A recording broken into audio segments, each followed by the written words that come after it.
DD किसान, बदलते भारत की शान।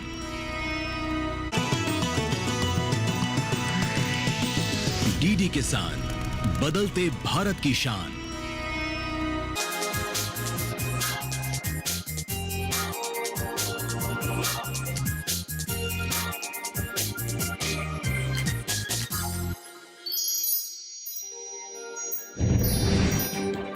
जनवरी से अक्टूबर के बीच चाय निर्यात में 6.5% की बढ़ोतरी। अक्टूबर में 21% की गिरावट के बावजूद बेहतर मूल्य से निर्यातकों को राहत।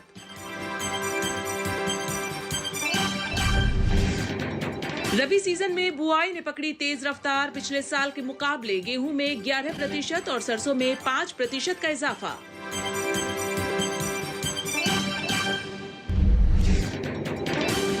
और 13 राज्यों के आधे किसानों ने एआई मॉनसून अलर्ट के बाद बदले खेती के फैसले। कृषि मंत्री शिवराज सिंह चौहान ने राज्यसभा में दी जानकारी।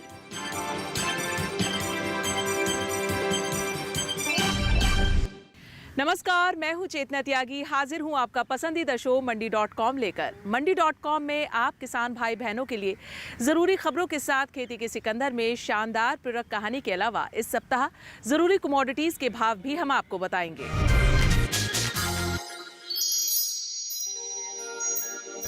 इस सप्ताह जरूरी कमोडिटीज के भाव क्या रहे हैं, कहां तेजी देखने को मिल रही है और कहां कमजोरी दिख रही है, एक नजर डालेंगे एनसीडीएक्स हाजिर भाव पर।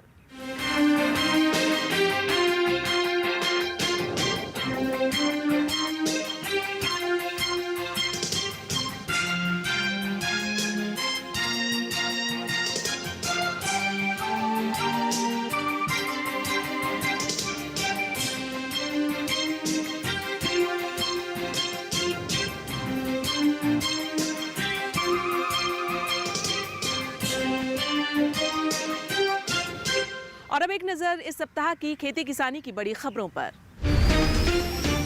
केंद्र सरकार की कृषि क्षेत्र को जलवायु परिवर्तन के खतरों से बचाने की कोशिशें रंग ला रही हैं।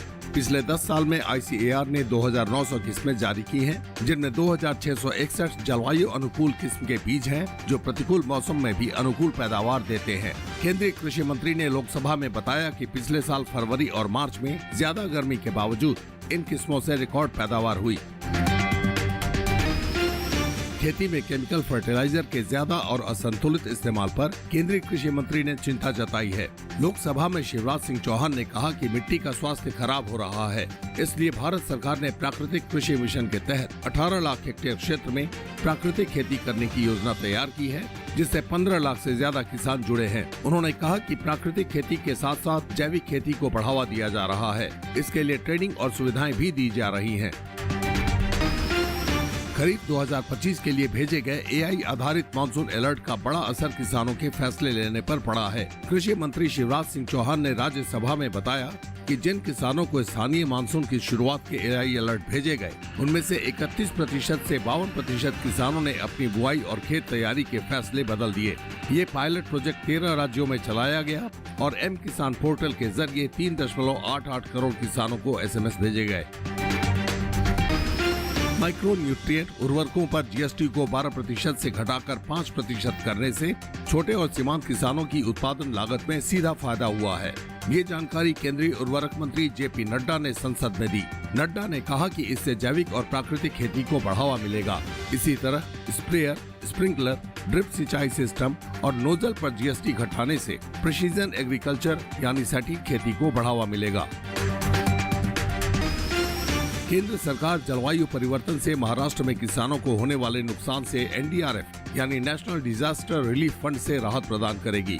यदि राज्य में प्राकृतिक आपदा जैसे बारिश, सूखा, ओलावृष्टि या अन्य मौसमी उतार चढ़ाव के कारण 33% या उससे अधिक फसल हानि होती है, तो प्रभावित किसानों को SDRF यानी स्टेट डिजास्टर रिस्पांस फंड के तहत वित्तीय सहायता दी जाएगी। ये राहत राशि प्रधानमंत्री फसल बीमा योजना के तहत भी उपलब्ध कराई जाएगी, जिससे किसानों को फसल नुकसान की भरपाई में मदद मिल सके। किसानों के लिए एक और राहत की खबर है। किसानों को उनकी फसल का उचित मूल्य सुनिश्चित करने के लिए केवल MSP ही नहीं, बल्कि इस बार बागवानी फसलों के MIS के अंतर्गत यदि भाव एक निश्चित सीमा से नीचे गिर जाता है तो मॉडल रेट और बिक्री मूल्य के बीच के अंतर की राशि सीधे किसान के खाते में डाली जाएगी। केंद्रीय कृषि मंत्री शिवराज सिंह चौहान ने कहा कि अगर राज्य सरकार चाहे तो वो आधी राशि का योगदान कर सकती है। केंद्र सरकार दक्षिण भारत में नारियल के बागानों को प्रभावित करने वाले कीटों और बीमारियों को नियंत्रित करने के लिए युद्ध स्तर पर काम कर रही है। शिवराज सिंह चौहान ने कहा कि बढ़ते तापमान और अधिक वर्षा के साथ साथ जलवायु परिवर्तन कृषि क्षेत्र के लिए एक बड़ा संकट बनकर उभरा है। ऐसे में किसानों को जलवायु परिवर्तन से निपटने में मदद करने के लिए कदम उठाया जा रहा है और बीजों की ऐसी नई किस्में लाई जा रही हैं जो जलवायु परिवर्तन के प्रति प्रतिरोधी हैं। भारत देश दुनिया में दाल उत्पादन और उपभोक्ता के तौर पर पहले स्तर पर आता है। इस पर हम आगे विस्तार से चर्चा करेंगे, लेकिन पहले यहाँ रुकेंगे एक छोटे से ब्रेक के लिए। ब्रेक से तुरंत हाजिर होते हैं।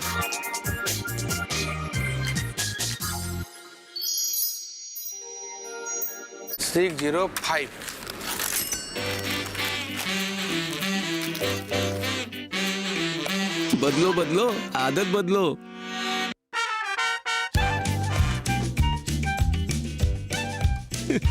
बदलो बदलो, आदत बदलो। अब नजदीकी बैंक जाकर फटे पुराने नोट्स बदलिए। अगर बैंक मना करे तो आरबीआई के ओम्बुड्समैन से शिकायत करें। आरबीआई कहता है, जानकार बनिए, सतर्क रहिए।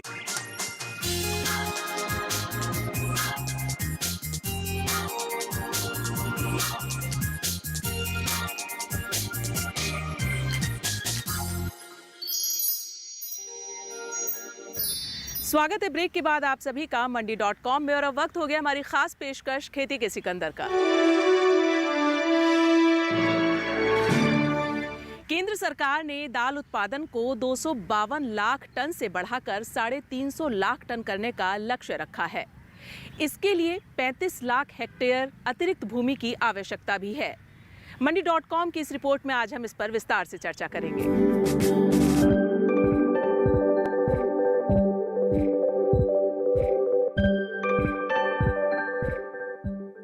दालों में आत्मनिर्भर बनने के लिए केंद्र सरकार ने महत्वाकांक्षी दलहन आत्मनिर्भरता मिशन का शुभारंभ किया है। इसका सीधा लाभ किसानों को मिलेगा। मिशन का उद्देश्य न सिर्फ दालों का उत्पादन बढ़ाना है, बल्कि किसानों की आमदनी में भी बढ़ोतरी करना है। ये मिशन वित्त वर्ष 2025-26 से 2030-31 तक यानी 6 वर्षों में चरणबद्ध तरीके से लागू किया जाएगा। ये सिर्फ दाल उत्पादन बढ़ाने का मिशन नहीं है, बल्कि हमारी भावी पीढ़ी को सशक्त बनाने का भी अभियान है। जैसे मैंने अभी पहले कहा, बीते सालों में भारत के किसानों ने रिकॉर्ड खाद्यान्न उत्पन्न किया है। गेहूं हो, धान हो, आज भारत दुनिया के सबसे बड़े उत्पादकों में से एक है। लेकिन साथियों, हमें आटे और चावल से भी आगे बढ़कर सोचना ही होगा। एक अनुमान के मुताबिक देश में दालों की सालाना खपत 220 से 230 लाख टन है। फिलहाल देश में दाल का उत्पादन सालाना 252 लाख टन है, जिसे साल 2030-31 तक बढ़ाकर 350 लाख टन करने का लक्ष्य रखा गया है। मतलब ये है कि आने वाले 5-6 साल में करीब 100 लाख टन उत्पादन बढ़ाने का मकसद है, ताकि जरूरत के साथ साथ आयात पर निर्भरता भी पूरी तरह से खत्म हो सके। माननीय प्रधानमंत्री जी ने दलहन आत्मनिर्भरता मिशन की शुरुआत की है, यही दिल्ली स्थित पूसा संस्थान से। तो ये काफ़ी अच्छी मिशन है। इसमें लगभग 6 साल की अवधि में 11,440 करोड़ रुपए का बजटीय प्रावधान किया गया है। अब ये मूल रूप से तो उत्पादन बढ़ाना इसका लक्ष्य है ही, साथ साथ आयात कम करना है और देश को आत्मनिर्भर बनाना है। देश में दाल का उत्पादन बढ़ाने के लिए पहले भी मिशन चलाए गए हैं। पहले के मिशन में भी दालों की नवीनतम किस्मों पर जोर दिया जाता रहा है, लेकिन इस बार खास तैयारी की गई है। सरकार किसानों को 88 लाख बीज किट मुफ्त में बांटेगी, ताकि वे बेहतर और उन्नत किस्मों की दालें उगा सकें। ये किस्में उच्च उत्पादकता वाली, कीट प्रतिरोधी और जलवायु प्रतिरोधी होंगी। राज्यों को कहा गया है कि उन्हें सीड की जिस किस्म की जितनी भी आवश्यकता है उसकी योजना तैयार करके दें। इस कार्यक्रम की निगरानी साथी पोर्टल से की जा रही है। सीड रोलिंग प्लान हर राज्य से बनवाया जा रहा है 5 साल के लिए। तो एक तो ये नई बात हो गई।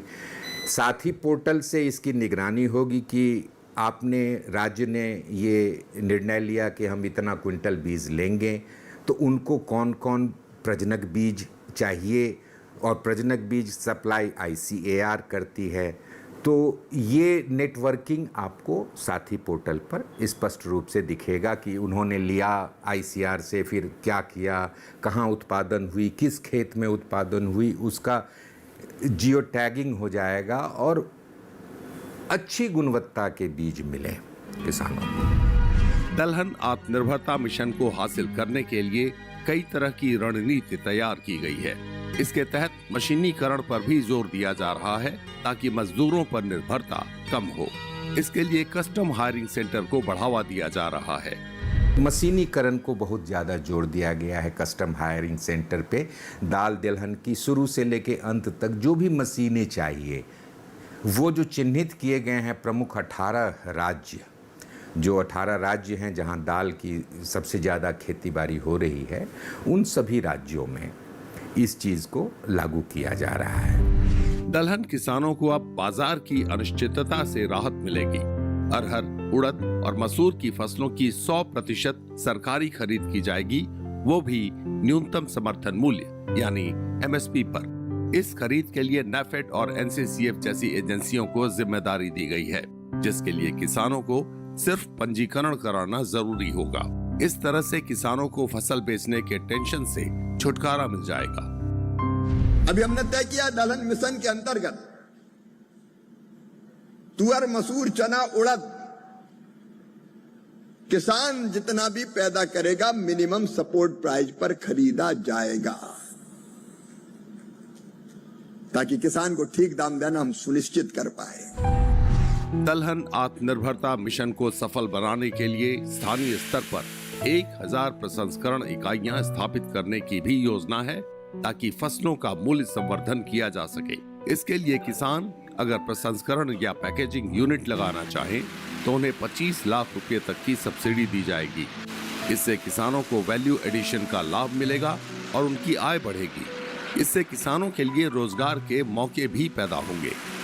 स्थानीय स्तर पे आप प्रसंस्करण की इकाई स्थापित कीजिए तो लगभग 1000 प्रसंस्करण की इकाई ये लगवाने की, और उसके लिए जो मदद चाहिए लगभग 25 लाख रुपए तक प्रति इकाई अनुदान की भी व्यवस्था की गई है, ताकि स्थानीय स्तर पे ही किसानों को उचित मूल्य पे NCCF और NAFED खरीदें, और खरीदेंगे ही नहीं, सिर्फ आपके ही आजू बाजू में उसका प्रसंस्करण भी होगा, मूल्य संवर्धन भी होगा, आपका रोजगार भी बढ़ेगा और आपकी ये आर्थिक सुरक्षा की बात है। तो पोषण सुरक्षा और आर्थिक सुरक्षा, इसके अलावा जो है तीसरी बात जो है टिकाऊ खेती। दाल का उपयोग जो है मिट्टी स्वास्थ्य के लिए भी बहुत आवश्यक है, तो इसलिए ये तीसरी भी लाभ जो है किसानों को मिलने जा रहा है। किसान जानते भी हैं इस बात को।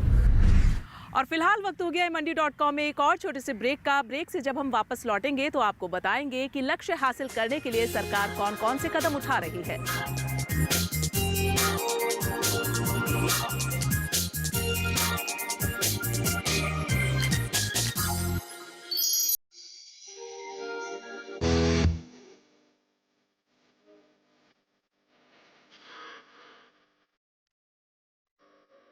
समेकित कृषि प्रणाली यानी इंटीग्रेटेड फार्मिंग सिस्टम। समेकित कृषि प्रणाली एक सशक्त विकल्प के रूप में उभर कर सामने आया है। हम पशुपालन करते हैं, हम मधुमक्खी पालन करते हैं। इससे हमारी आमदन तो दुगनी हो ही रही है। जो गोबर हमारा था तो कूड़ी पे डाल देते थे, लेकिन अब हम उस गोबर को किलो के हिसाब में देते हैं। जैविक खेती करने का मतलब है कि प्रकृति के मित्र बनना। खेती के साथ साथ में पशु रख के उनसे आमदनी हो। समेकित कृषि प्रणाली पर देखिए कार्यक्रम चौपाल चर्चा 15 दिसंबर सोमवार सुबह 9 बजे और पुनः प्रसारण रात 9:30 बजे सिर्फ DD किसान पर।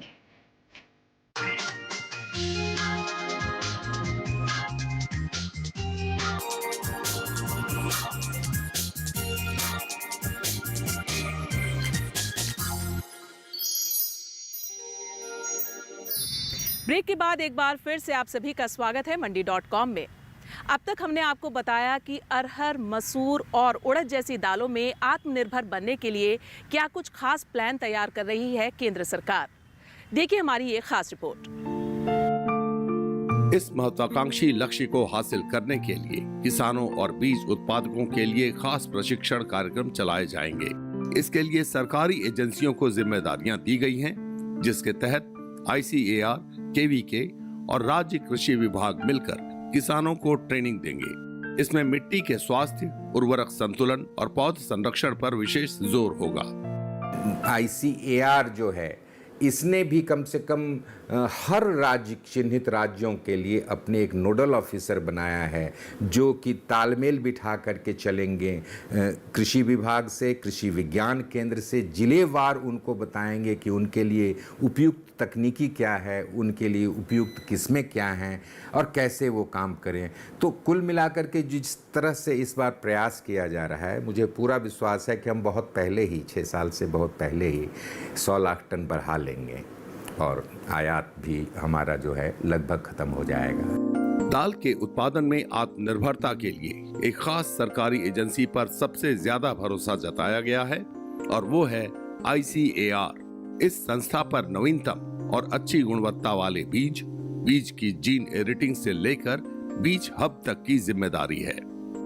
ICAR की जिम्मेदारी है, उसमें सबसे पहले है कि हम नवीनतम किस्म, अच्छी गुणवत्ता वाली किस्म दें। सबसे पहले तो यही हमारा काम है और वो हम दे रहे हैं। अगर आप पिछले 10-11 साल का ही आंकड़ा उठा के देखें तो दालों का हमने करीब 467 किस्में अधिसूचित किया है 14 दालों में। इसके अलावा ICAR की जो एक नई प्रोजेक्ट आई है, जिसको हम कहते हैं gene editing, genome editing project, जिसमें हम अपने दाल के किस्मों की जो कमियां हैं, उन कमियों को हम जीन को एडिट करके, उसी जीन को जो उसी पौधे में है, बाहर से कोई जीन नहीं लाना है, उसी की एडिटिंग करके हम अच्छी पैदावार, अच्छी गुणवत्ता के बीज, तो ये हमारी जिम्मेदारी में आता है।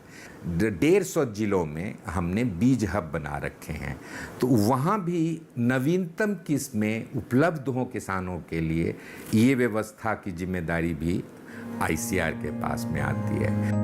भारत में दाल की उत्पादकता कनाडा के 2200 किलो प्रति हेक्टेयर और चीन के 1800 किलो प्रति हेक्टेयर के मुकाबले महज 881 किलो प्रति हेक्टेयर है।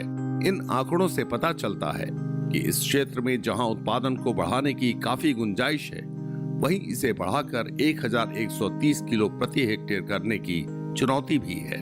यही वजह है कि इस लक्ष्य को हासिल करने के लिए सरकार ने खास योजना तैयार की है। दलहन की उत्पादकता बढ़ाने के लिए जो मुख्य बातें हैं, एक तो उनकी उन्नत किस्म हो, नवीनतम हो, गुणवत्तापूर्ण बीज हो, तो वो आवश्यक है, वो समय पे किसान बुआई कर ले उनको।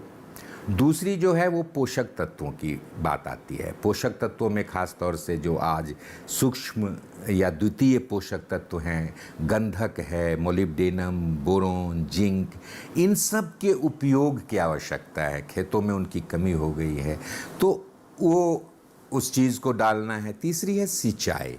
अगर सिंचाई सही समय पे, उनके भी क्रांतिक अवस्थाएं होती हैं दो, जो एक फूल की अवस्था में प्रवेश करती है और दूसरी जब फली की अवस्था में प्रवेश करती है। इन दोनों समय पे यदि हम सूक्ष्म सिंचाई की, जो माइक्रो इरिगेशन की जो पद्धति है, जिसमें स्प्रिंकलर आता है, ड्रिप आते हैं, तो इन सब का उपयोग बढ़ा करके हम सिंचाई सुनिश्चित कर दें, पानी भी बचता है इन सब सूक्ष्म सिंचाई पद्धति में। दाल उत्पादन, उपभोग और आयात में भारत दुनिया में नंबर 1 है। आंकड़ों के मुताबिक पिछले 6 साल में आयात में 84% तक का इजाफा हो चुका है।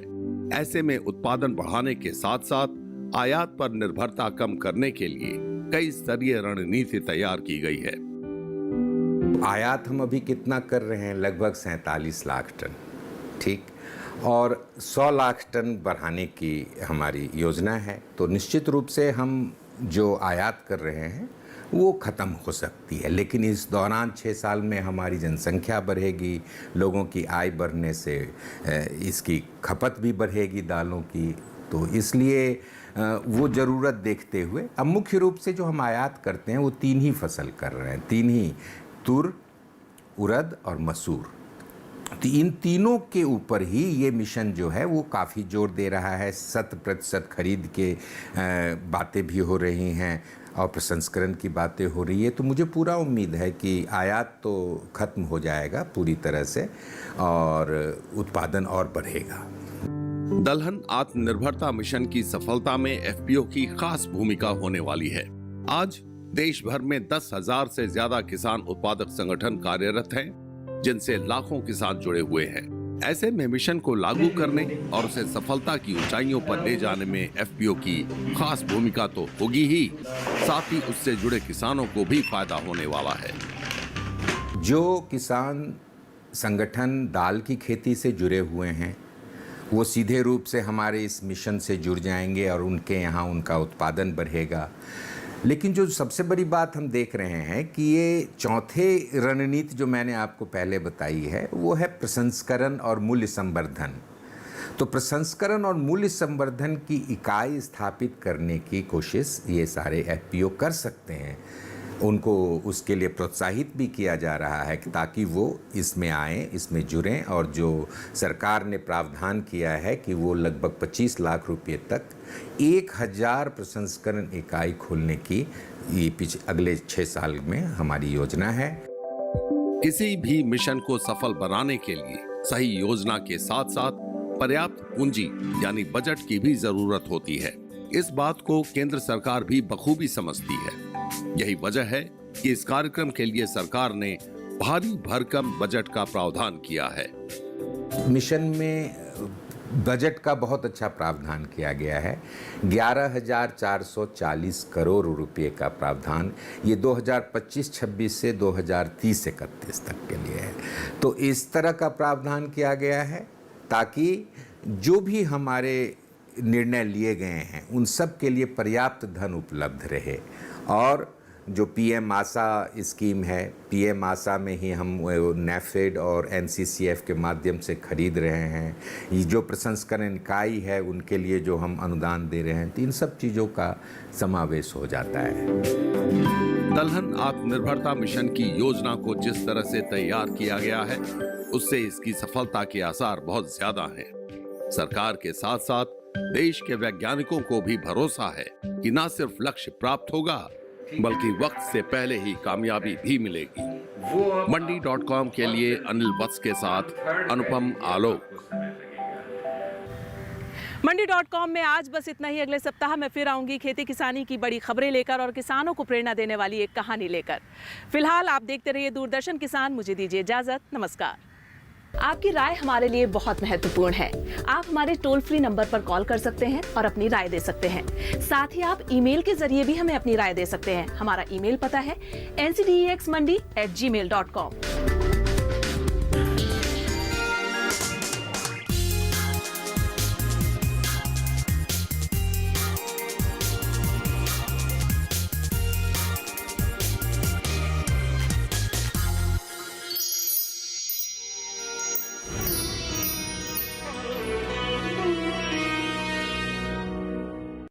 महीने का आखिरी